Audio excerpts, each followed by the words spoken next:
próximo campeón. Oye, estos son la gente que son, más nada. Así mismo.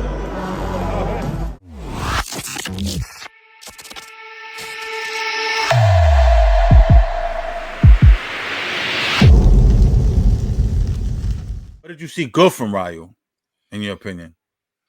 Well, I would have said he was, closing the distance and cutting off the ring, but that would have been under the assumption that Colbert was putting up a little bit more of a fight. Yeah, but in the moments where they were kind of in the middle of the ring, Ryo was the aggressor. Tell you the truth, if I'm being honest, it wasn't enough to see any development because what you saw was more improvement in his temperament. You saw a more confident fighter, but it's not like you didn't see enough from Chris to say, damn, I saw Ryo slipping punches a little better. I saw him, going underneath. It wasn't enough of that. He kind of had Colbert fought the type of fight that Ryo needed to make himself a credible, in quotes, credible enough opponent for Tank. I was gonna ask you that too, man. Like, it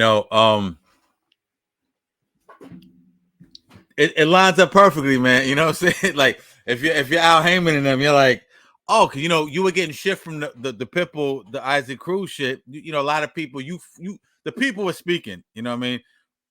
I know I didn't want that. I know dudes I fuck with, and when I'm watching shit, people weren't really excited about a Pitbull Tank rematch, right?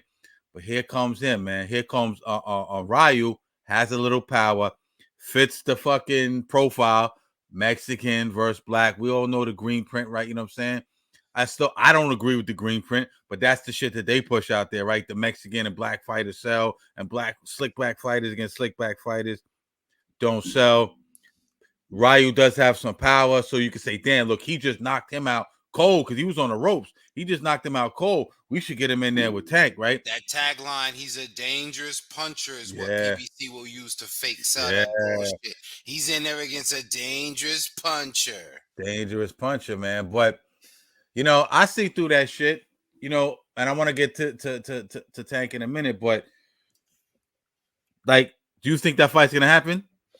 I hope not. I hope Ryo gets it. If Ryo's going to stay at 135, it's a lot of work at 135. I think the question becomes now this, I don't want to get too businessy, right? But PBC has too many fighters. And not enough dates. Not enough dates. And not only that, if and when they sign fighters to do business across whatever street, in quotes, those fighters are probably going to end up signing deals with those promotional companies. So I say that to say they better use Ryo as some bargaining chip, where like maybe at Golden Boy over at DAZN that needs some depth at 135, because to disrespect me and make Ryo and Tank, I bet you I won't pay for that bullshit. I won't pay for that shit. And I bet you I won't even start telling you how many of them other motherfucking bullshit fights I ain't paid for. Motherfuckers is fire sticking that shit. Like, man, listen, don't even let me get salacious and explicit when I'm talking about PBC, because I'm not downing them. But what I'm saying is, when I'm watching that fight, I'm like, wow, now look at what I said. Ryo didn't get an opportunity for us to even evaluate his growth because they packaged it in a grudge match. Yeah. So for those of us that might have liked the sweet signs, a little nerdy, if you will, shout out to Nerdy Boxing in Fredericksburg. But if you like, the sweet signs, you didn't get a chance to see any of that because, Colbert went in there for a fight and Ryo was the aggressor. Yeah. So absolutely. So you use that subterfuge to sell us Ryo versus Tank somehow. Yeah. Like I can't, it's a BBL. Yo, PBC got BBLs. They 100%. All week long, I'm thinking, I'm arguing with my friends. I got a lot of people that like Tank, and listen, I don't want to come across like I don't like Tank.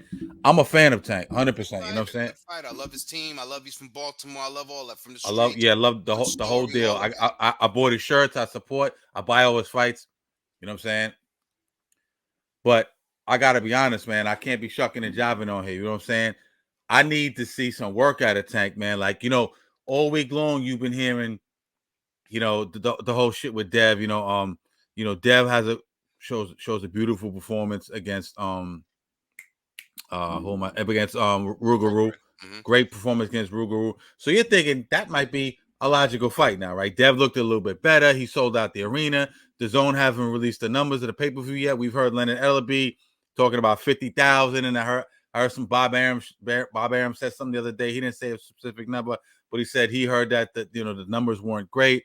I said, damn, here we go again, trying to push the narrative to Dev don't sell, so why could we get him in there? And then you hearing all the stuff about rehydration clauses, and Tank is talking about he's coming up to 140. All this misdirection. Bill Haney's.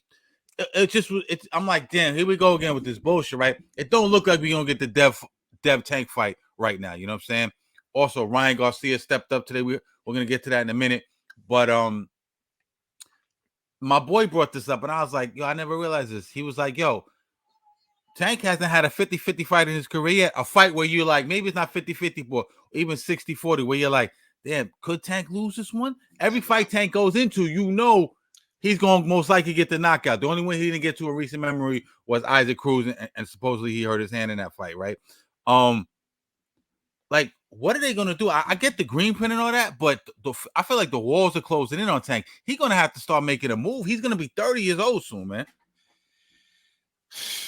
It's getting frustrating, man. He's got to be frustrated, right? No, because when you can convince somebody, right, that they dope, you know what I mean? Like, then they're going to believe that. You put them in a bubble. Now, is Tank a very good fighter? Absolutely. Is he now? See, and this is where I gotta say it, and with all due respect, like, listen, man, you can't force me to say no shit I don't like. So here it goes. I don't know how great Tank can be. Indeed. Let him fight one of his peers. I gotta see him against his contemporary. Meanwhile, at least when you bring up Devin Haney, when you bring up Teofimo Lopez, you can say they fought their contemporaries. Now, Shakur is venturing into that stratosphere because he's moved up a division and he's got to fight. But at least you could say at 126, he fought whoever he needed to fight, and Katz was ducking him at 126. They held Navarrete back. Josh Warrington ducked. All the notable guys ducked him at 126, 130. He wasn't there for too long, but he fought. There's things you can say about it, but now's the time to where we can question it. But as far as Tank goes, come on, man. Like, at least the one thing I can respect, if somebody open their mouth and say, hey, man, he's a prize fighter, he's not a championship fighter, I respect that, because it's a difference. You know what I'm saying? Yeah.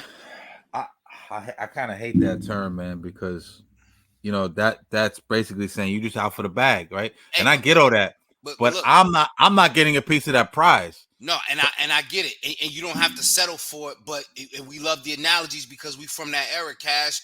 No question. We know it's a lot of artists out there, but we'll still listen to Nas. I love this feeling. He got joined because if it's there, we'll go find it. But we gotta respect the fact that there's Lil Yachty's out there, and me and you ain't gotta listen to him, but he's out there, and people enjoy him, and people will say, "Yo, his contribution," and yada yada. We ain't gotta, but we recognize if he moved the game forward and allow us old cats to still, fine.